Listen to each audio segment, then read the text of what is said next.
ഇതിന് സ്വീകരിച്ച പ്രക്രിയ എന്താണ്, അതും വിശദമായി തന്നെ ജിയോയിൽ പറഞ്ഞിട്ടുണ്ട്. സർക്കാർ ആരെയും അറിയിക്കാതെ ഒരു പ്രഖ്യാപനം നടത്തി.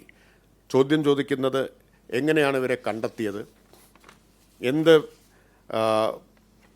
ഡേറ്റയാണ് ഇതിനുപയോഗിച്ചത്, എന്ത് പഠനമാണ് നടത്തിയത് എന്നൊക്കെയാണ് ചോദിക്കുന്നത്. ഒന്ന്, മാർഗരേഖ. ഞാൻ നേരത്തെ പറഞ്ഞ മാർഗരേഖ. ഇത് അതിദരിദ്രരെ കണ്ടെത്താൻ ഉള്ള പ്രക്രിയ വിശദീകരിക്കുന്ന കൈപ്പുസ്തകം. Kerala institute of local administration പ്രസിദ്ധീകരിച്ചതാണ് ഈ കൈപ്പുസ്തകം. ആ കൈപ്പുസ്തകത്തിൻ്റെ അധ്യായം 3 കൃത്യമായിട്ട് പറയുന്നുണ്ട് എന്താണ് അതിദരിദ്രരെ കണ്ടെത്തുന്ന പ്രക്രിയ എന്നത് കൃത്യമായി തന്നെ അതിൽ ചൂണ്ടിക്കാണിച്ചിട്ടുണ്ട്. സാധാരണഗതിയിൽ നമ്മൾ പ്രതീക്ഷിക്കുക, സാധാരണക്കാരല്ലല്ലോ പറയുന്നത്, ഇതെല്ലാം പൊതുമണ്ഡലത്തിൽ ലഭ്യമായതും ഒക്കെ ആയതുകൊണ്ട് ഇവർ കാണും എന്നുള്ളതല്ലേ, ഇവരത് വായിച്ചിട്ടുണ്ടാവും എന്നുള്ളതാണല്ലോ പ്രതീക്ഷിക്കുക. ഇനി ഈ പ്രക്രിയയിലൂടെ എങ്ങനെയാണ് ഇവരെ കണ്ടെത്തിയത്? 4 ലക്ഷം പേർക്കാണ് കില പരിശീലനം കൊടുത്തത്. അതിൽ തിരഞ്ഞെടുക്കപ്പെട്ട ജനപ്രതിനിധികളുണ്ട്, സാമൂഹ്യ സംഘടനകളുടെ പ്രതിനിധികളുണ്ട്, ഇങ്ങനെ വിവിധ വിഭാഗം, കുടുംബശ്രീയുടെ പ്രതിനിധികളുണ്ട്. ഇതിലൂടെയൊക്കെയാണ് ഇവരെല്ലാം അടങ്ങുന്ന 4 ലക്ഷം പേർക്കാണ് പരിശീലനം കൊടുത്തത്. ഈ പരിശീലനങ്ങളെല്ലാം നാട്ടിലാകെ നടന്നതാണ്. അന്നും ഇത് സംബന്ധിച്ച് വാർത്തകളെല്ലാം വന്നിട്ടുണ്ട്. അന്നത്തെ തദ്ദേശ മന്ത്രിയായിരുന്ന ശ്രീ എം വി ഗോവിന്ദൻ ഇത് സംബന്ധിച്ച് നിരന്തരമായിട്ട് പറയുകയും, ഗോവിന്ദൻ മാഷ് ഇക്കാര്യങ്ങൾ പറയുകയും അതുപോലെ പ്രസ്താവനകൾ നടത്തുകയൊക്കെ ചെയ്തിരുന്നു. പത്രങ്ങളിലൊക്കെ ഇത് വന്നുകൊണ്ടിരുന്ന കാര്യമാണ്, എന്ത് പ്രക്രിയയാണ് സ്വീകരിക്കുന്നത് എന്ന കാര്യം. അപ്പോൾ അതിന് ശേഷം ഒരു ചോദ്യം അവർ ചോദിക്കുന്നു, 1,18,000 പേരുണ്ടായിരുന്നത് എങ്ങനെയാണ് 64,006 പേരായിട്ട് കുറഞ്ഞത്? അതൊക്കെ ചോദ്യം വളരെ കുത്തുവാക്കുകൾ നിറഞ്ഞ നിലയിലുള്ള ചോദ്യം. എന്ത് ഇന്ദ്രജാലമാണ് നടത്തിയത് എന്നൊക്കെയാണ് അവർ ചോദിക്കുന്നത്.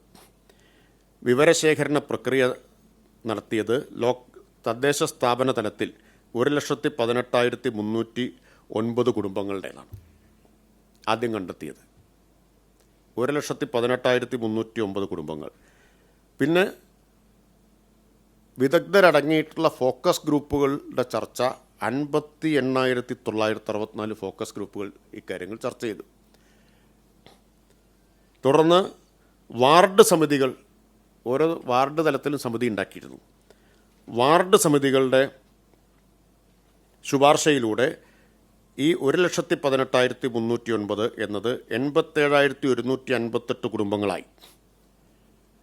ഈ 87,158 കുടുംബങ്ങളെ മൊബൈൽ ആപ്പ് വഴി അവരുടെ വിവരങ്ങൾ ശേഖരിച്ചു.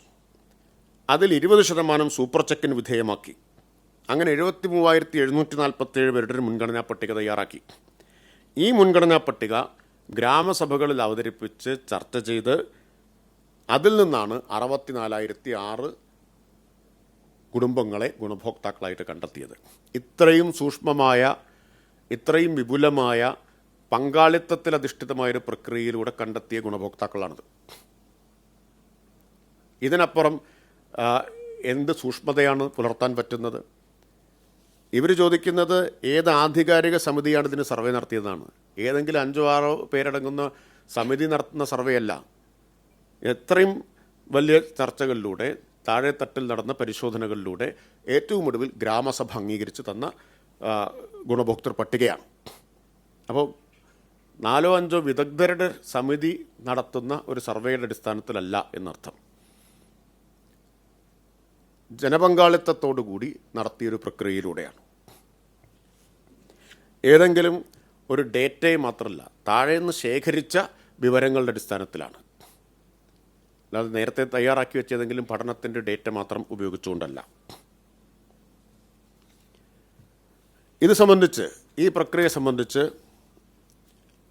എക്കണോമിക് റിവ്യൂ 2022 എക്കണോമിക് റിവ്യൂവിൽ 22 എക്കണോമിക് റിവ്യൂവിൽ പറഞ്ഞിട്ടുണ്ട് അതിദാരിദ്ര്യ നിർണയ പ്രക്രിയയെക്കുറിച്ച്.